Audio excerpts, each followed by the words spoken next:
Lição número 11, Suprema Lealdade a Cristo, a lição de segunda-feira, falando sobre o conselho aos pais. O apóstolo Paulo já falou do conselho aos filhos na parte de domingo, e na segunda-feira, conselho aos pais. Obviamente que toda pessoa transformada, ela vai tratar as outras pessoas de maneira diferente. Dentro do lar, nos relacionamentos paternal e maternal, é preciso que haja uma bênção na família. Quando a pessoa é transformada, tudo fica diferente. Por isso, conta-se a história de que havia uma família que vivia assim em pé de guerra. Era atrito em cima de atrito. Os pais não se davam bem, a mãe era extremamente controladora, via brigando com os filhos, ralando por qualquer coisa. Era aquele inferno dentro de casa, aquela gritaria, aquela situação desagradável. 2 dos filhos dessa mulher acabaram indo embora de casa para morar com os tios em outro estado, porque não aguentavam a forma como a mãe os tratava. Era uma situação muito desastrosa. Os vizinhos ficavam olhando aquela família naquele pé de guerra. Até que um dia, uma vizinha viu essa senhora, a mãe dos filhos, sorrindo. Ela nunca havia visto aquela mulher sorrindo. Disse: "E aí, vizinha, tudo bem com você?" Disse: "Tudo bem. Você está mais feliz hoje?" Ela disse: "Sim, eu estou feliz. Por incrível que pareça, eu descobri uma coisa maravilhosa. Eu descobri o Evangelho, descobri Cristo Jesus. E como viver o Cristo em nós nos torna diferentes. Sabe que a minha família está mudando para melhor. Até os meus 2 filhos que estavam longe de mim já estão voltando para casa, graças a Deus. Eu encontrei o remédio para a minha alma. Eu aprendi como tratar melhor a minha família. E isso, para mim, vale como o maior tesouro do mundo." Pergunta número 2. Que conselho o apóstolo Paulo deu aos pais para não irritar os filhos, nem desanimá-los? Efésios capítulo 6, verso 4. Depois, Colossenses 3, verso 21. Inclusive, a pergunta pede que nós façamos uma espécie de uma comparação entre o que Paulo escreveu aos Efésios e aos Colossenses. Efésios 6, verso 4 diz assim: "E vós, pais, não provoqueis a ira dos vossos filhos, mas criai-os na doutrina e na admoestação do Senhor."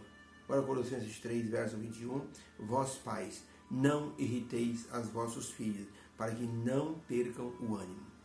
No livro Orientação da Criança, página 182, Ellen White diz assim: "Deus não perdoará o desgoverno dos pais." E ela completa dizendo: "Há muitos filhos que estão nas fileiras de Satanás, sem nenhum interesse de ir para o céu, porque os pais não lhe deram o exemplo adequado."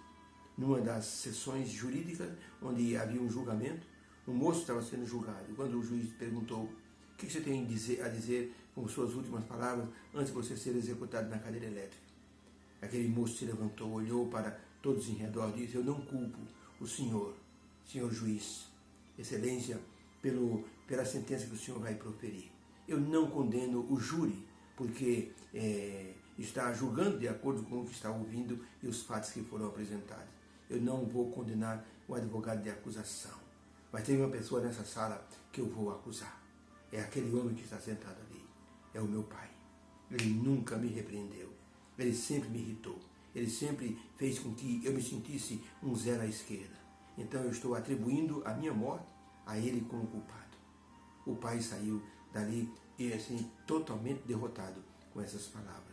Por isso o apóstolo Paulo recomendou que os pais devem cuidar dos filhos, animá-los nos caminhos do Senhor, não irritando os filhos. Paulo aconselhou os pais a evitar que houvesse uma irritação que fizesse os filhos perder o ânimo pelo caminho do Senhor. Irritação provoca reações de desânimo e de abandono. A criança, os filhos, acabam percebendo que os pais não têm nenhum interesse, nem amor por eles. E isso os desanima. No tempo do apóstolo Paulo, os pais tinham um poder patriarcal sobre os filhos também. O pai podia vender um filho. O pai podia matar um filho que ele não era preso. Era uma situação assim normal dentro de uma casa. Existia até um documento chamado Sirac, com 30 capítulos, e em um dos capítulos dizia que os pais não deviam brincar com os filhos, para que eles não tomassem assim uma soberba sobre os pais. Os pais não deveriam agradar os filhos para que eles não pudessem envergonhá-los, mas deviam usar bastante e severo castigo para que eles aprendessem que estavam debaixo de uma disciplina dura. Isso foi feito um contraste com aquilo que o apóstolo Paulo chegou a dizer em Efésios 6, verso 4: "Pais, não provoquei vossos filhos a ira, mas educai-os na admoestação do Senhor." seja, os pais têm a obrigação de conduzir os filhos no caminho do Senhor. No livro Ciência do Viver, página 141, Ellen White escreveu o seguinte: os pais têm que ver com o próprio fundamento do hábito e do caráter dos filhos. Fica claro a responsabilidade dos pais, não só quanto a si mesmo, mas quanto aos seus filhos. Eles dão a esses filhos um exemplo, seja de obediência, seja de transgressão. Por seu exemplo e ensino é decidido o destino de sua casa. Os filhos serão aquilo que os pais os fizerem. Um dia uma mãe viu o filhinho andando na direção do pântano. Era um caminho que saía da casa dele, ia lá para a estrada e para o pântano. E o menino botava o pé ali, o pé acolá, e a mãe olhando da janela, disse: o que está acontecendo com o Ricardo? Diz: Ricardo, por que você está andando desse jeito? Disse: mamãe, eu estou colocando os meus pés nas pegadas do papai quando ele chegou ontem à noite em casa. A mãe logo imaginou o pai chegar a bêbado. E o menino estava seguindo as pegadas do pai, colocando os seus passos em cima das pegadas do pai. Ellen White estava certa. Os filhos vão ser exatamente aquilo que os pais fizeram. Eles vão seguir o exemplo dos pais. Um dia uma casa se incendiou. 2 crianças estavam lá dentro. Os vizinhos se aglomeraram. Ninguém se aventurava a entrar porque as chamas estavam muito altas. Os bombeiros demoravam a chegar. De súbito chegaram os pais.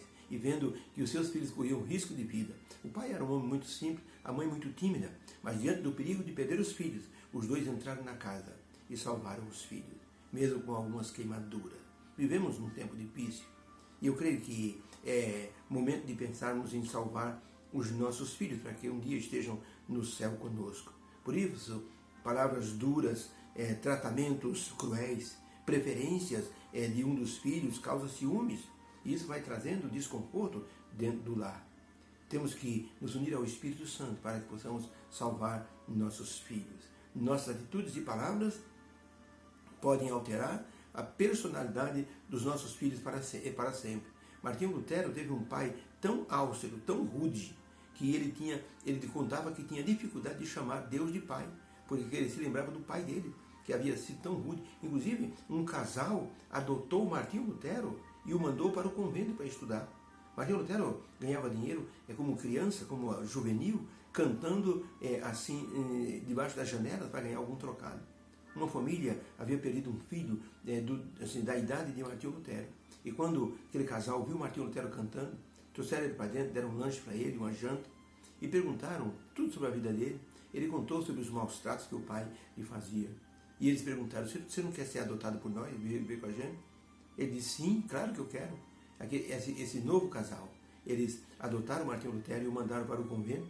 Ele se transformou no homem que foi o reformador da religião no século XVI.